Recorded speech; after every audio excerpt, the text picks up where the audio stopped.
irrational. Fuck being rational. Give them what they ask for. It's not enough. Few solid niggas left, but it's not enough. Few bitches that are really stepped, but it's not enough. Say you bigger than myself, but it's not enough. I get on their ass. Yeah, somebody gotta do it. I make them niggas mad. Yeah, somebody gotta do it. I take the G-Pad. Yeah, watch a nigga. Hello, and thank you for joining me with the inaugural episode of Wisdom Wednesdays. And you know I couldn't start this off without OMG.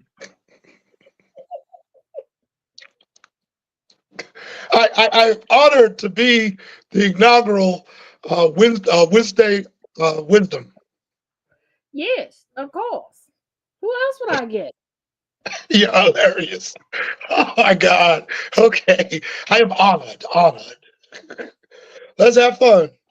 And we figured we would let y'all in on the conversation. Oh my goodness. Oh my gosh. Conversation started like 20 minutes ago. Got you. So if you keep up, like Don Rickles says, keep up. Hope you can keep up. Once this gets going and, YouTube allows people to know the notifications. Whew, yeah. So for the people that are not familiar with you, would you care to introduce yourself? Not really. I'm seen and heard everywhere. I'm a grassroots organizer. I'm an organic Black intellectual like Dr. Carter G. Woodson, which means I kind of eschew the ivory tower academic. I don't want to do any of that. If, like Bob Marley said, if I'm in a room and a baby's in a room, the baby's going to understand what I'm talking about. If not, then we're going to raise the baby up. Okay? So I'm an Aries. I talk fast. I want to drop jewels and keep walking. We don't have a lot of time, like Naam Akbar would say. So I want to make sure that we get in as much as possible because there needs to be a tremendous amount of guidance while we navigate Trump 2.0. And a number of people are walking around clueless, or they're acting like they're clueless. And I don't know if it is a coping strategy or the reality that they have smooth brains. I think it's a combination of the two. Wow. Then they're going to be in trouble. Well, to avoid reality for so long, the ridges have to be gone. Well, I remind myself that in the 1860 census, there were 3,929,557 of us that were enslaved, and there was a little bit under 500,000 of us that were free. But it was the influx of those who were the descendants of the Haitian Revolution that were inspiring us to do more than most. So we may need some ancestral help this far into the fall of the American empire in order to make sure that we don't lose our minds and that we keep our sanity. So how about you lead us off with the current news headline of them trying to bait us into the normal social programming?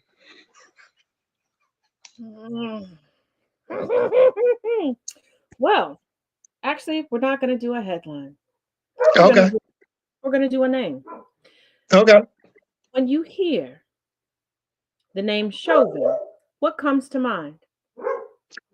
The shadow of a mediocre white male who sincerely believes that the system of white supremacy will protect him from the evil deeds of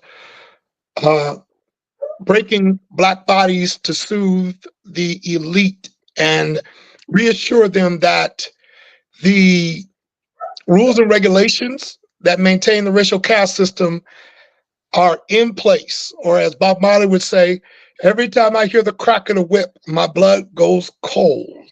And they want us walking around shook and scared of white people so that we will defer to them, be nice to them, be kind to them, and not state over and over again that we see them for what they are, as occupying the oppressor class and doing everything within their power to be treated like a human being, even though they're hurting everybody around them.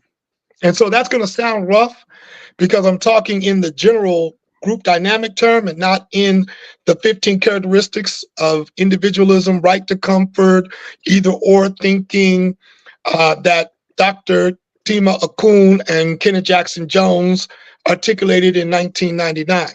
So our European American friends and family are constantly looking at us saying, well, you're not being nice and you're talking to me so hard and you're treating me like you're an enemy instead of trying to bridge the divide that these ruling elites are doing. And we just need to be able to get along. And if we actually, like unite, then we can push back together, which means they want to push us up.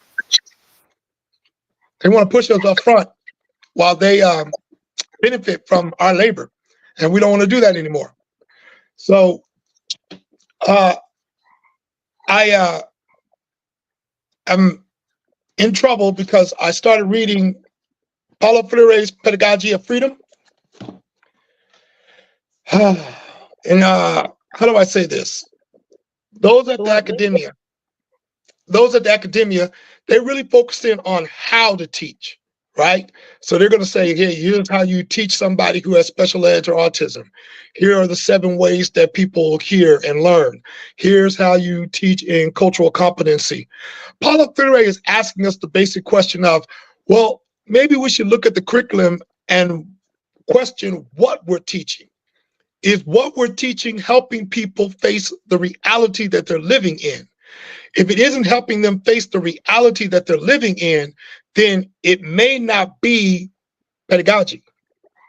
It may be propaganda. It may be training instead of education, because education will give you the capacity to act. The job of an educator is to increase human agency. Money isn't freedom. Guns aren't freedom. Freedom is freedom. But if you don't know how to define freedom, then you'll start thinking that as an individual, me being able to think whatever I want to think and feel whatever I want to feel is freedom, when that's not freedom. So being able to ask the right question is where we're at the present moment, whether their name is Chauvin or not. And here's the thing. Now, most people watching know that I talk about on the high school level that I was educated under the system of Paideia, looking for the root cause, the plot, and critically thinking through everything and comparing and contrasting everything. So that gives you the base for how I think. For me, although I'm still a menace to teachers, so not sure. But when people, especially Euro-Americans, think about freedoms, they don't define freedom. And they believe that the thoughts that they are having are free thoughts. But how can you have free thoughts when you've never been permitted to think freely? When everything has been taught to you and told to you what to think, how to feel, where to go, do you really have free will? And is that what is driving you to continue to want to deduct one of us every 2 to 3 business hours? Facts. So if we surrounding Chauvin right now is in propaganda surrounding the current administration, the current president, and Trump. I said what I said. Right. The current president and Trump, they didn't catch that. Because if they had caught that, then they would understand why the Great Depression occurred in the first place. Right. I know you be dipping into that history. I be hearing you. I be watching your book lives and everything. I just don't click on, because if I click on and I get into that comment section, and then you're going to pull me up, and then we're going to be going from here to Pluto and back. So original educators thinking about the Great Depression, Mary McLeod Bethune, when she got a hold of the Carter G. Woodson Foundation, the study of American Negro and life, she looked at what he was saying and said, you know what, you're talking at too great a level. You're trying to be too abstract. You should do something that the children can understand. And so he started the Negro History Bulletin.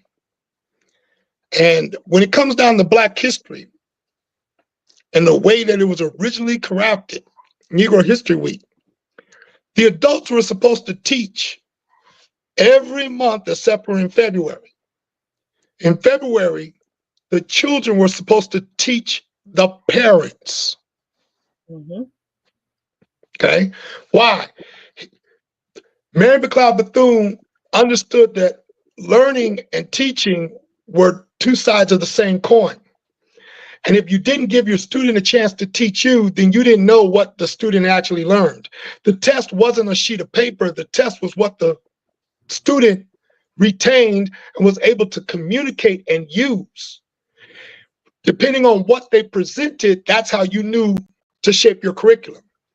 So there were times when the children were taught journalism and their journalistic subject were their grandparents. Mm-hmm. And they would interview their grandparents and then send that in to Dr. Woodson, who would publish them in the Negro History Bulletin. And they would have a boost in self-esteem and self-identity and self-image because they would see their words go all across Black America. And they would see their elders be edified and lifted to a high pedestal. And so now the elders are walking around with their head high, the children are walking around with their head high, and the oppressors could see the change in the community that they had absolutely no control over. Are you able to face the reality that you are dealing with and not some fantasy that the oppressor wants you to work with? I just recently on my Facebook, forgive me. Well, even past, we had people like the great Nikki Giovanni who took up the mantle with young authors and allowed children to and put their voice into it because first notable author I ever met was the late, great, legendary Nikki Giovanni. And before you talked about Haiti coming and having an influence on the Black community within the United States. Now, another great educator who brought us what we know as now the freedom schools, but they started off as the citizenship schools, is Madame Septima Poinsett Clark.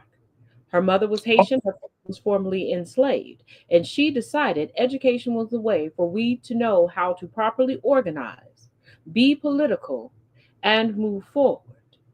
And when they took her licensure, because of her alignment with Madam Rosa Parks and the NAACP, she said, fine, I will create a school structure and a curriculum to push my people through. And the first of the citizenship schools was on a public bus for longshoremen. And then they moved to the back of a grocery store. So Euro Americans, as you're scrambling, trying to figure out what the next step is, when we say that we have given you the blueprint over and over and over again, you ignored the blueprint because you were too busy setting it on fire, literally. Oh, Not too much? No, because you drop a Taz one-liner like that, they feel it, but it's in, it's sort of like when your grandmother would pop you, but you wouldn't feel it at first because, your nerves had to take a while and you get the shock. So then you cry in delay. And that's how I think they be doing. You drop a one-liner, they respond in the moment, but they don't really catch it until later. Yeah, well, as my brother said, I can only say the things that I say because I'm cute and cuddly, because if I wasn't, they'd have been lynched me. Oh, all day. The other book I'm reading, oh my goodness, is Rita Walker, Dr. Rita Walker's The Unapologetic Guide to Black Mental Health. So many seem to struggle with the idea that there's a difference between oppression and depression. Okay. White people are dealing with depression.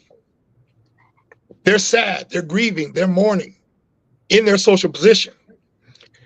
And at the exact same time, a Black man can go to work for 40 years, not miss a day. A Black woman can go to work for 40 years, not miss a day, and they'll never say that they were depressed because they knew that they were oppressed. There's a difference. And the coping strategies of knowing that you're oppressed when you walk into an environment are different than you trying to adapt and use what the slave master uses, what your oppressor uses, and tell yourself that you're depressed. And so then we wonder why suicide rates are going up in the Black community, because you're trying to use the medicine in the oppressor class within the oppressed, as if it's all the same. And it's not. And when we start saying that their medicine is different, they go, wait a minute, wait a minute, wait a minute. I heard Tupac. He said he was a rose that grew out of concrete. And we go, yes, but do remember, somebody had to crack open that concrete so that some light and water could get in for the seed to receive. You tend to forget who started cracking open the concrete. They're like, oh, I never thought of it like that. Well, you're not supposed to think of it like that if you keep using the education that was given to you by the oppressor. Well, just like they forget a lot of the concrete was broken because they forgot about scattered seeds that are amongst the periphery that became the trees that are our ancestors. And those roots got deep and those roots got long. And when those roots went under the concrete and broke it from underneath to the top, it gave a different amount of fertilization. It gave a different amount of protection and care, because this is why they're always saying that we don't call out our own, that there's no accountability, that there's no connectivity, because they truly believe that we are divided. Here is something you Euro-Americans do not understand. Our connectivity is on a genetic level. We are not divided. You just only pay attention when you think there's division. There is going to be discourse. Everybody is not always going to agree. I can argue with my brother, and I don't even have the nap to be able to forgive him and hug him and still love him. It's just that you all were never connected. So you don't know what it means to be protected, and you don't know what it means to be loved. You think that you do, but you don't. This is why you try to push your standards and your rules over onto us, because you have no understanding. You talk about divorce rates and this, that, and the other. That is because of you all. You all are transactional. Uh-oh. Uh-oh. Yes. And we are transcending your transacting. Oh, okay, so now, see, we're now back to Dr. Walker. There's a difference between doing and being. You can stay at the mechanic and the tool level, or you can be at the level that knows what to do with the tool and recognizes that the tool isn't the end goal. What I'm attempting to accomplish with the tool, the being, is the end goal. But if you define progress as I got a bigger and better tool than you, then I can run circles around you, because the end goal was never to have a better tool. The end goal was to be useful. Yeah, like my mom used to say, you could spend $1,000 on an outfit. If you don't know how to put it on, and if it wasn't meant to you, it's going to look a mess. You can spend 50 cents on an outfit, and if it's meant for you and it's your style, it's going to look the greatest ever. So it doesn't matter what tool you pick up. If you don't know how to use it, or you're not using it properly, what are you building? They're not picking up what you're laying down. So the civil rights movement, if I remember correctly, the way it was taught to me was, you know how they do a building and they don't want it to fall all over the place, and they go in and they do strategic demolitions in order for it to go down, straight down. Yeah. So if we were at the bottom level and we were the janitors, and because of the civil rights movement, we were able to be put in strategic locations. You see where I'm going. So now here we are 60 years later, and we're so integrated into the system that if they do DEI and remove us, what's going to happen? See, bringing up DEI, have you noticed that when they started to try, because you can't remove something that's always been there. You can put up whatever label you want, but diversity, equity, inclusion, and accessibility have always been there. But when they thought that they were removing it, they thought that they were going to they thought that they were going to mobilize us. And the fact that we said, we're still on lunch break, this is why they're scrambling in distress now. They thought that they were going to be able to villainize and criminalize our survival, but they forgot we have multiple ways of surviving. We were never included in the system in the beginning. So when we walked in with the mentality that we got to be twice as good to go half as far, because your mediocrity is what is getting you through the door. The fact that you look like the manager is what's getting you through the door, not your skill set, not your competency. We just got through seeing that with Trump retooling his cabinet, and then Congress playing into that because they saw themselves reflected in his cabinet. That's not meritocracy. That's not competency. They're forgetting that this system is the house that we go to for a sleepover. That's the slumber party house. That's not our house. We came in there with our sleeping bags and our snack bags and our pillows. You put us out, baby. We just going home. Teach. We never there. Teach. So if you're on a judge and you were owned by Martha and you took care of Martha's children, when you run away, does Martha know how to take care of her children? Does Martha know how to clean her house? When you're Hercules Posey and you've been the chef of George Washington for 12, 15 years, when you run away, does he know how to cook his own oatmeal? Does he know how to cook his own egg? Can he boil an egg? Oh, I got one for you. You're moseying on the millage and you go over to the UK and you cooking for everybody and you leave, what y'all left with? The same shit y'all got today. That is beans on toast and mashed potatoes, which is nasty. Okay, I hear you. Gee, would y'all stop that?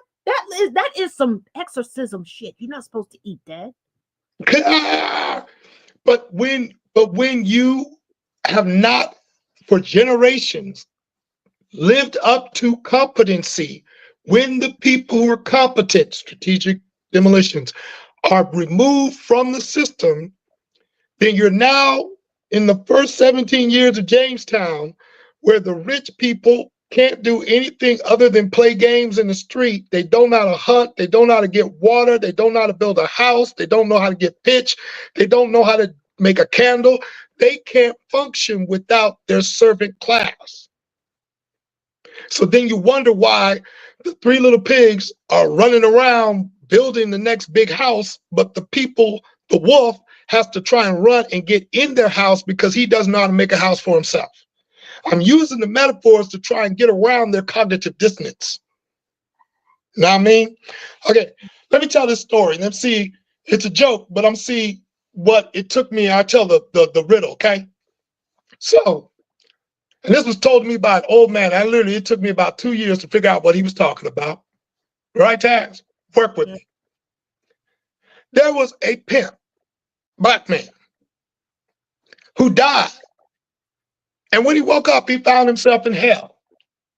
And he looked around and he said, wait a minute, where's this? The devil looked at him and said, this is hell. And the pimp looked at him and said, I don't think I'm supposed to be here. And the devil said, looked at his books. Yeah, it said, you know, you was pimping women, you're supposed to be here. And the pimp looked at him and said, you know what? I want to talk to God. Because I got a question I don't think he can answer. And I want to do a contract with God that if he can't answer my question, then he got to let me into heaven. And the devil said, wait a minute, he's God. He knows everything. How are you going to have a question that God can't answer? And the pimp said, could you please carry that message up to God? And he said, well, what's the question? I want to ask the question to God, not to you. You the devil. So the devil goes up to heaven and says, hey, man, I got a guy down here. He's a pimp. He's in my books and everything, but he said he want to have a conversation with you and ask you a question. And if you can't answer that question, that you need to let him into heaven. Are you going to be down for that? And God laughed and said, really? He said, you got a pimp down there, huh? All right, bring him up. And the devil was like, wait a minute, bring him up? Yeah. I want to see what his question is. I want to see if he got a question I can't answer, right? So the devil went back down to hell and said to the pimp, he actually want to talk to you. And the pimp, he iced himself up. He said, see, done told you, I'm about to go into heaven. I ain't going to even be here on here. So they go up to heaven, and the devil marches him over to God, and he says, nice to meet you, God. And he walks over and he whispers his question into God's ear. And God looked up. You know what? Peter, let him in. The devil's jaw dropped like Tex Avery to the floor. The pimp looked at him over his shoulder and said, told you, and pranced into heaven. The devil wants the door closed. Peter wants the door closed. They run over to God and ask God, what was the question? And God said, he asked me when Negroes were going to get their act together. Now, it took me 2 years to figure out, after that old man told me that joke, that God and the devil and Peter were white. Which meant that for Negroes to get their act together, it meant that the devil, God, and Peter would have to cease to be. Well, not only that, there's another layer to this. Keep going. Because my granddaddy told me this, and I shocked him with my initial response. The key words are, when are Negroes going to get their act together? We live, they perform. Tar baby. Tar baby. So they want us to perform as them, and they can't see the difference. So we'll never meet their standard to act and get our act together, because we're not coming together to have rehearsals. Which now, oh my goodness, third book, Community Self by Nayab Akbar. When you recognize that you are in a caste system and that you are not defined as a Negro, now you can move around in the caste system like a free person, because you're not bound by the rules of the caste system because you don't recognize them. So now you're going to start looking at people like Harriet Tubman saying, how did they get the mind? How did they develop a mind to where they could walk off the plantation when there were no fences anywhere to be found? You were never held back by any wooden fence, any metal fence, any stone fence. It was by a thought. How do you develop a reputation like Reverend General Nat Turner, to the point where you were so renowned, white people came to you to be baptized? When you are bigger being instead of doing than the caste system, then you can redefine what freedom means in a way that the oppressor does not understand you. And they marvel at, what kind of man is this? What are you? Who are you? Because you're not fitting the box that I crafted for you. So if we take the conversation of how do we move around in the current administration and current time period of the United States of America, we have to recognize that individualism is not for us. Like you were saying, we are connected at the root genetic level to everything and everyone that has come before us. We were specifically made to meet the demands of this current reality and to usurp it to where it benefits us like Brer Rabbit rather than us benefiting them. Mm-hmm. And this is why, and I need y'all use all your Spartacle particles, okay? Crank them up like the lawnmower, okay? Other people may say there's no such thing as a dumb question. I said, yes, there is. But here's the thing. This is why, if you notice, most educated people have more deja vu moments than anyone else. It is that connectivity. our ancestors will give us that tingling in our spine when we don't need to be doing something. We will have a knowledge that we never studied. We will have information that we've never endured the circumstances to get. That is that connection.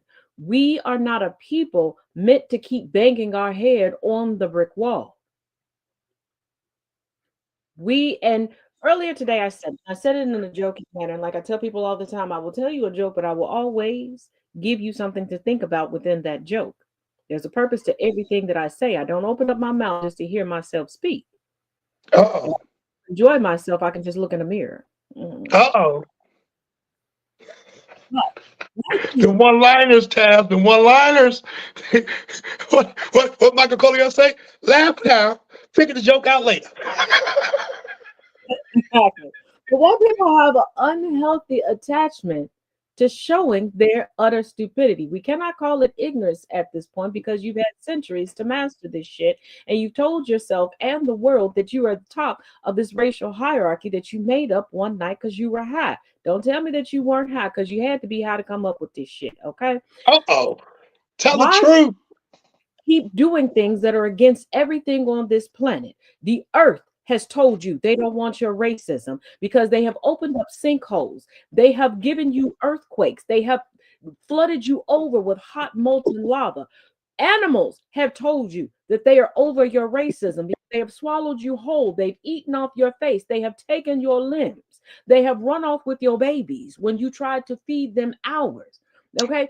Other races and ethnicities of people have told you that they're sick of your shit. You try to invade their land and they send you to the bosom of your ancestors. Hell, your ancestors have said, hey, we fucked up. This is why we're not coming to visit you, because we don't want to actually rub off on you. And you still uphold the system.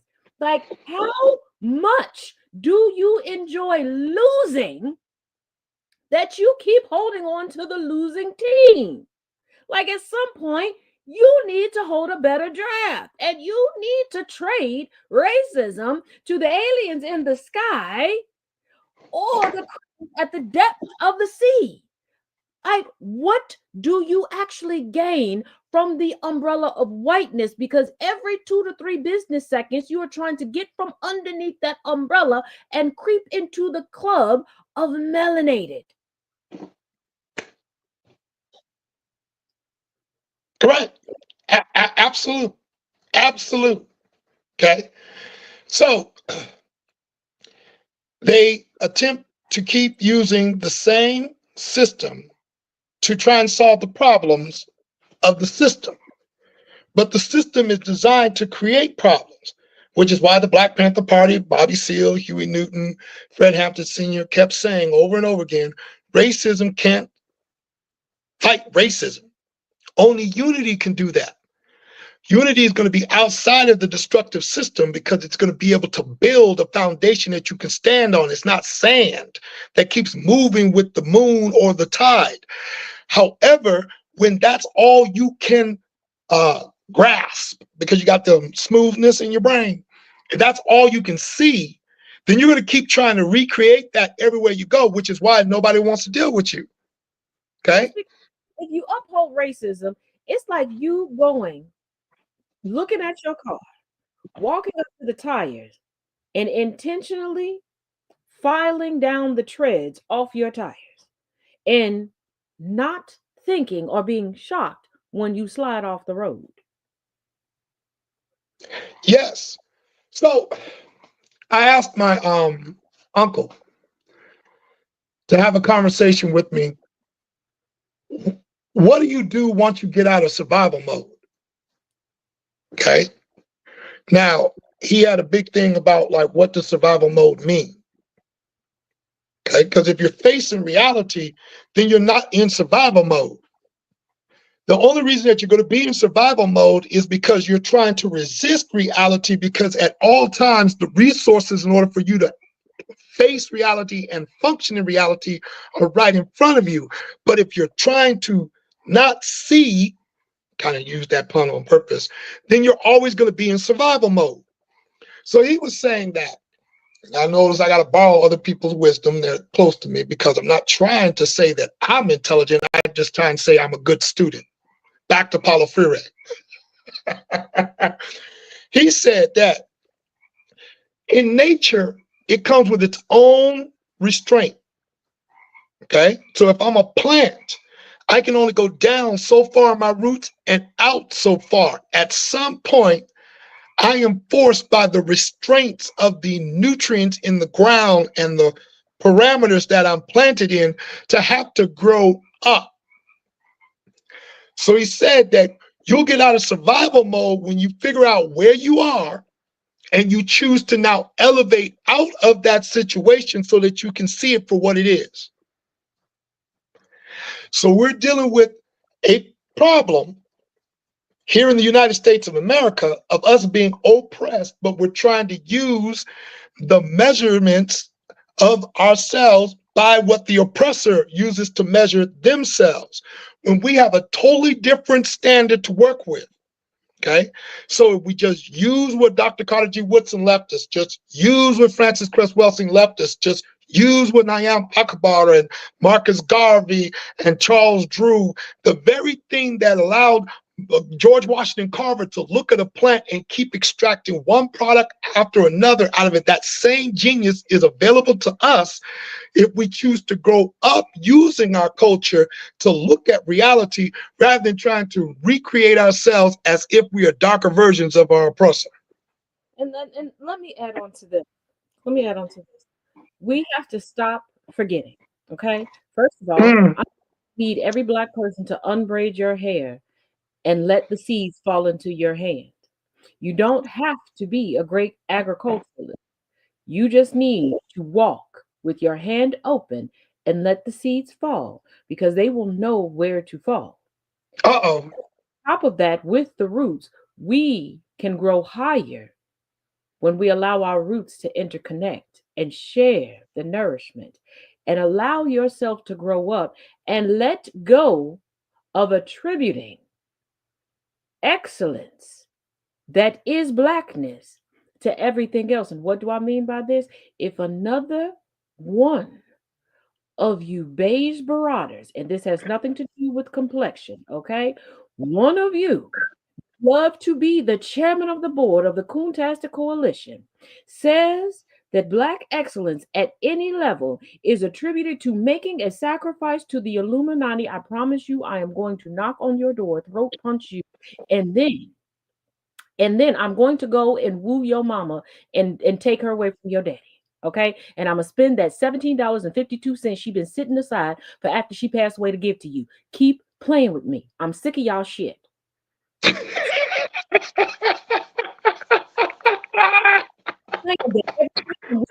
Greatness is because we sacrificed somebody to somebody else's white baby. Okay. You do realize whiteness needs us to survive. A UV lamp could rid the planet of the genetic mutation that is Euro-Americans. Right. They themselves when they go to tanning booths. They are essentially the wicked witch of the Wizard of Oz. A good clean pot of water would melt them. Please stop. Do not tell me that after all that I've endured, after everything that should have killed us, and we are still here, that it was the Illuminati. Absolutely. Tell the truth. Absolutely not. Okay? We plant seeds everywhere we go. But right now, you're keeping your seeds braided up in your hair. Take the braid out. Take the braid out. So, it is so tight. It is so tight that you are becoming smooth-brained. Truth, absolutely. You are not the tar baby. I mean, I don't know. I did this analogy, or we made reference to these metaphors signifying monkey and then tar baby. I'm gonna see if I can do the myth real quick and then relate it to actual history, right? Because if you can't do that, then it's not going to be education. That's what I was just saying earlier. That's what we're working with. So for those who have watched Song of the South in Disney, and you can go on YouTube and watch it. Bren Fox and Brer Bear.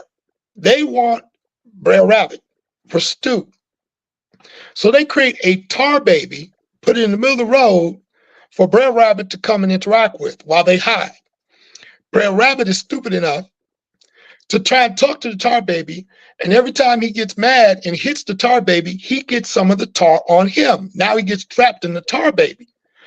When Brer Rabbit and Brer Fox see Brer Rabbit, they grab Brer Rabbit. This is real close to the same thing as the signifying monkey story.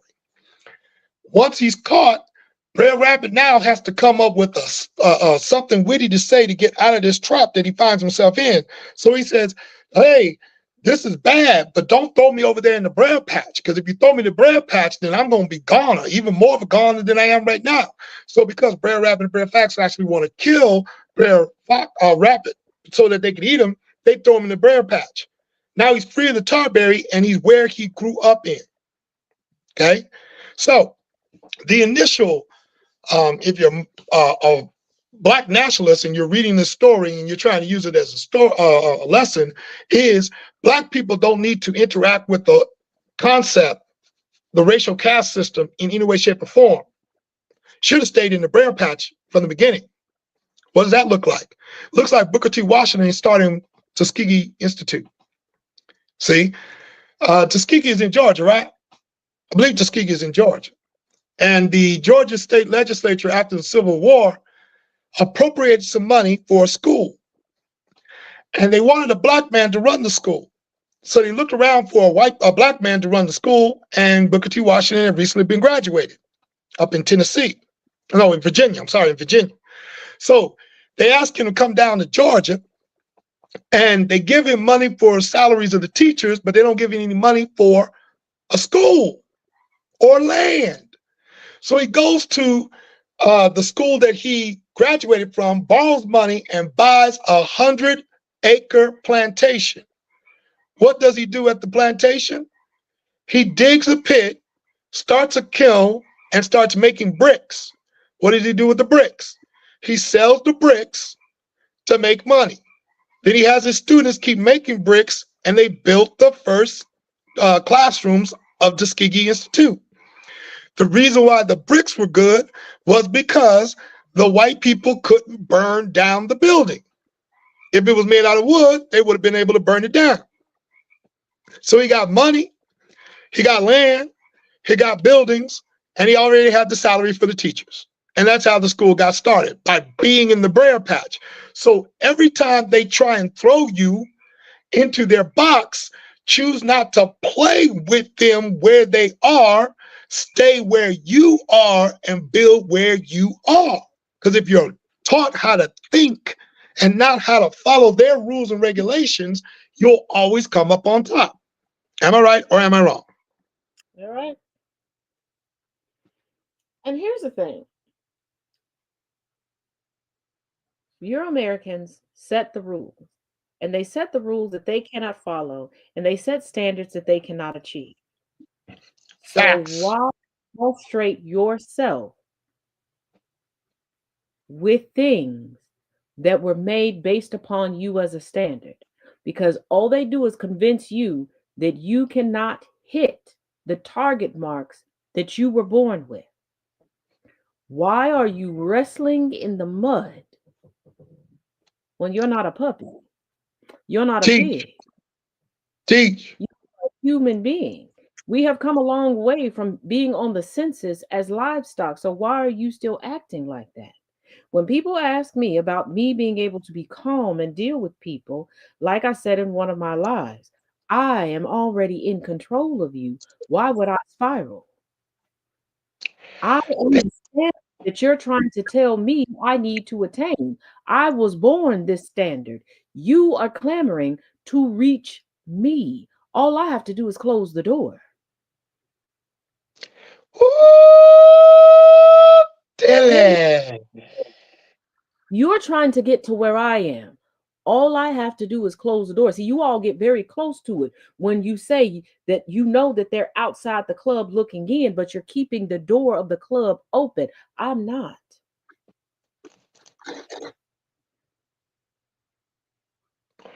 Okay. So Here's a question. Let's see if we can navigate through it together, as in these last 15 minutes. Mm-hmm. What progress do you imagine that we can make in the next 4 years by focusing in on ourselves and not playing the game of we're trying to, like Toni Morrison, disprove to our oppressors that what their oppressors think of us is true. If we do like Toni Morrison said, and not be distracted by the racist game, by the capitalist game, by the caste system, and focusing on ourselves, what progress can we make within our own community?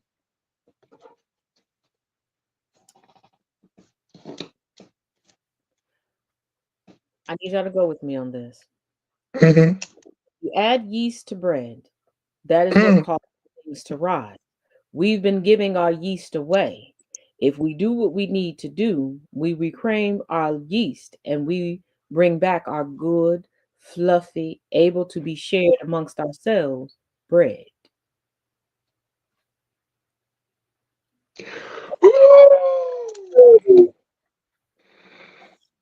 So that might mean that we don't scatter our energy. Now I'm back to Nayam Akbar. And we develop our will, because you cannot access any of your talents unless you have the discipline of your will directing your talents. So that means then we're going to center our community, like we did in Mama Africa, around what is best for our children. Because if you are feeding your children that yeast and that bread, then that means that everybody else is going to eat. Because there's no child that I know of who's going to eat and then look at grandma, no matter what state grandma's in, and say, grandma need to eat too. So now you got to feed grandma. And now that grandma's fed, the baby's going to turn and say, uncle hungry. You get what I'm saying, right? Because if we create an economy like we did right after Civil War, where they would go out into the field and then come together, all the men would come together and do an entire another field for the market in order to pay for a teacher to spend all their time learning so that they could teach the children. Why? So then we can see the talents that are invested, that are the genius that's in our children, and develop their flower, let them grow up with their roots in us out so that they can look at reality and then begin using the things within the community to enhance the community, with the very first thing being that they invest into art because they like pictures.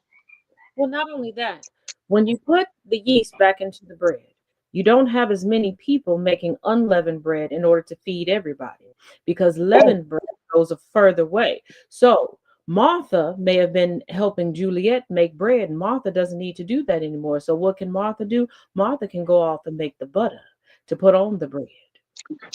And Samantha can make some jam to go atop that. And then we have Stuart over there that can go tend to the cows, and you can diversify more. And the more that you diversify, the more that you can sustain that sustenance. You can put some more meat on the bones, and the more meat you have on the bones, the more endurance that you can have.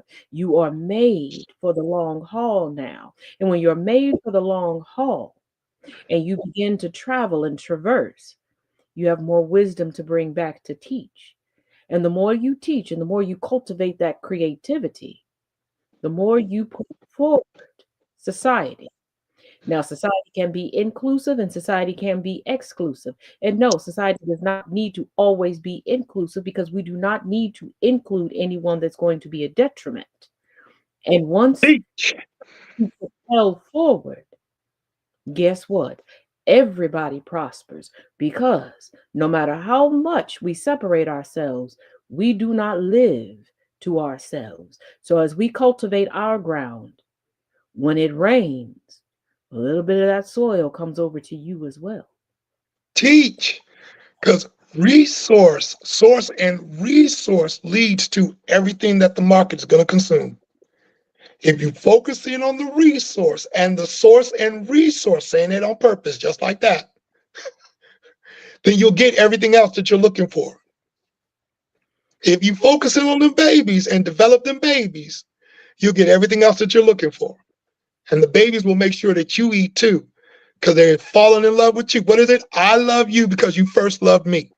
Mhm. And that, And when you see the babies get to see you. But when you uh-uh. tokenize babies, then you cause them not to see. And when they not see, they can slip into a coma and they'll never wake up.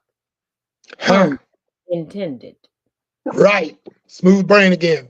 And they're sitting up there trying to imitate people when they're the standard that the people that are looking at them are trying to imitate. And now we start devolving instead of evolving. So who do you have next up on this Wisdom Wednesday?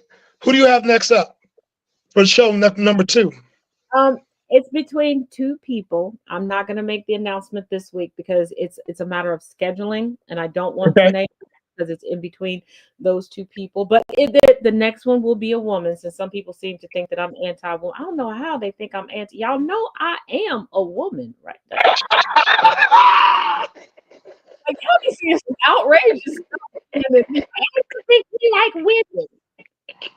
Hold on. They again try to check the boxes. So see, I'm trying to get a gotcha. I'm trying to gotcha you and make sure that I get my clout points when, as I tell people on my other platforms, I participate in the social justice wheel. If you don't see yourself reflected today, stay around. We'll get to you. It'll come around. It's not stagnant. I'm not on one side. I'm a full 360-degree human being. I'm not just one caricature that you need to look at and consume. That's the part that really, I wish when we get to the out of this morass and out of this mental illness that we're dealing with at the present moment, that we really increase our self-esteem, okay, to where our self-image is intact and is not built on what everybody outside the community is saying about us. And we are really focused in on defining ourselves. Kujichagulia, self-determination.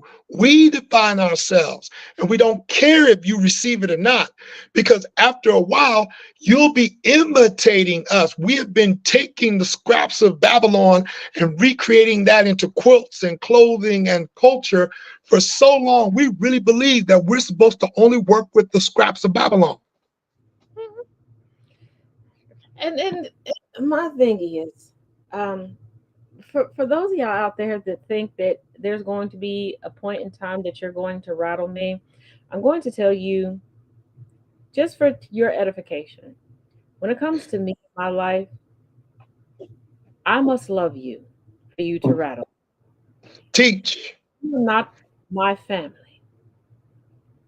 And if you know, you know, when we talk about family, you cannot rattle me because you cannot bother me. Okay. Taz, here's what I don't understand, okay? This is almost basic. If Kuta Kinte was beaten into Toby, why do they think that more beating is going to hurt us? Toby is already adjusted to the beating. So you can't shame me any more than you already have. You can't denigrate me any more than you already have. And here's That's the why thing. you're marveling. I'm still here. And I know I'm still here. The only thing I can do is grieve what I lost in being kidnapped. But see, what they think that the name change brings forth a new person.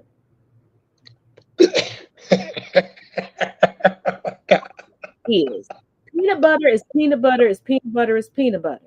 Okay, you can call it Jif, you can call it Jiffy, you can call it Peter Pan, you can call it the store brand. It still has the same ingredients. It is still made the same way. You can call me whatever you want, but until I allow you to take me off the shelf and I answer to you, what good is it? You can try to hit me, you can try to break me. Guess what? If I don't acknowledge you, you're not doing anything. It goes to show, once again, that every bit of projection is a confession. We rattle them They live rent free everywhere. Of course, they live rent free because they steal everything. But I digress. Um, that is why. You can change the name or whatever. Because what did our mom tell us? It ain't what somebody call you; it's what you answer to. Answer to, right. And I am a black woman. It does not matter what label you put on black woman. I don't have to pay you no attention. It doesn't change who I am at the core. Well, when they are trying to imitate and be like you, and it takes them 35 to 50 years to try and learn and be like you, then all they can do is criticize you because they're trying to get what you already have, like you were saying beforehand. You know, but it's still ain't figured that shit out, and he bothered me every day. Y'all don't need to try to imitate me. You're gonna drive yourself crazy. Oh, I completely understand. Just like they drive themselves crazy trying to convince themselves that George Washington Carver invented peanut butter, that our ancestors didn't already have that recipe, and that he grew up with that. Let me stop. Well, they still try to say that we owe the light bulb and electricity to a white man, but they forget that there were 8 black men that he kept in the back of a cabin that he was stealing from. And Tesla got so mad he left. That's why I think that it's real funny that a man that keep popping out kids through IVF only because no woman will let them swap undercarriage juices took on the name of Tesla for a company.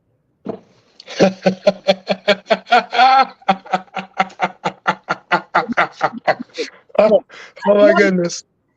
Yes. Do I really like children? No. Children are expensive, noisy, and sticky and demanding. And in my case, always asking questions that, okay, I would ask the questions, but okay, you never know how annoying you can be until you have a mini you.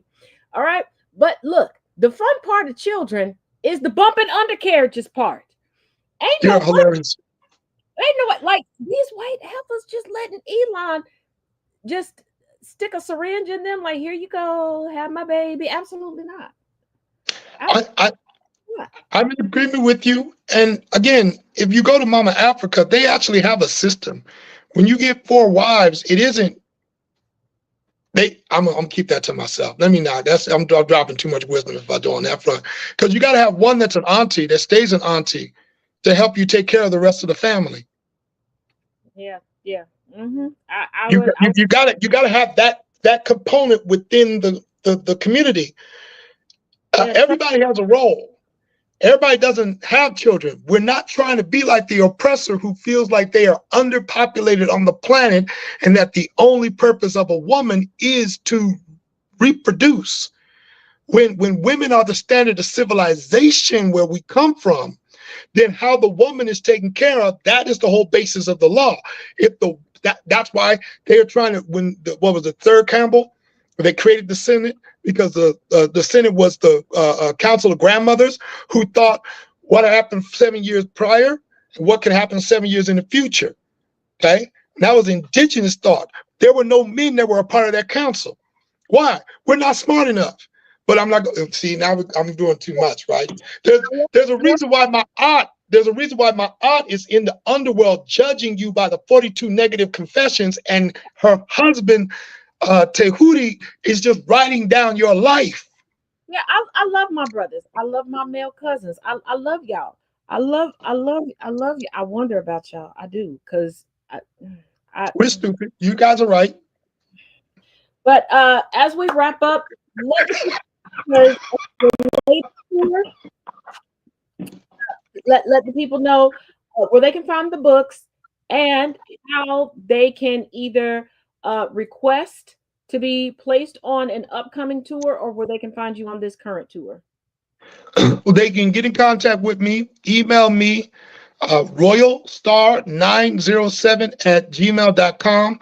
I'm also on Facebook, TikTok, Clapper. I think I'm missing another platform. I'm on everything. I don't do YouTube. It never seemed to work on me. I'm on Spoutable. I'm on Threads. I'm not on X. I don't do that. I don't go where I'm not wanted. But the easiest way to get in contact with me is by email, royalstar, ROYALSTAR907 @gmail.com.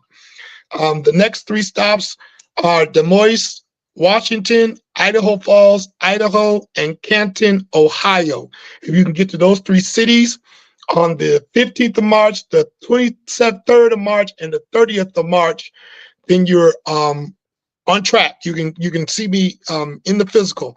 After that, I have my birthday coming up, and you are not. Look, I hate The Rock. The Rock is in WWE right now, and I will be preparing myself for WrestleMania once the March 30th is over with. It's the road to WrestleMania, and I'll be hyper focused for the next 3 weeks. Y'all leave me alone, because you're not gonna want to deal with me. I'm gonna just stop by for birthday cake. Quite all right. I should be in Atlanta with my family in Atlanta, so you can come on through, or Yeah. I'm just for some coming birthday cake. So y'all be thinking Thank you so much. pop up for food. Quite all right. Snacks. I know you like the Reese's Buttercups. Thank you so much for having a platform, Taz. Thank you for your energy. Thank you for your wit. Thank you for your intelligence. Thank you for all the work that you do in trying to keep us informed when it comes down to media and treading through the BS. Thank you for actually reading in this illiterate society books that are at a level that actually pierces through this bullshit. I hope I can say that. Did I mess a FCC rule here on YouTube by saying, okay. No, over 18 channel. Okay, thank you. Right. So thank you for all the work that you're doing, and people need to invest into you too. So I hope that you have a Cash App, Venmo, PayPal, that they are paying you $5 to $10 a month in order for there to be independent thinking curricula that is out there for them to consume and not be fooled by this Babylon. Thank you as always, my brother. Thank you, thank you, thank you. I love hanging out with you. We gotta get it has to be it has to be after WrestleMania. Yeah. Okay, quite all right. I'll come through. We'll make it work. We'll make it work. I'm not gonna lie. Yeah, the next couple with no, because I've already adjusted my schedule. Yeah. And I already told you my aunt and my one brother where we gonna be. Yeah. It's gonna be a little more work. Understood. Understood. All right. Peace, peace. Asante sana. Thank you all for joining. And as always, each one teach one, each one preach one. Go out and get into some good trouble, but no trouble that needs bail, not in this economy. Because I ain't coming to bail y'all out. All right. Y'all be good now. Till next time.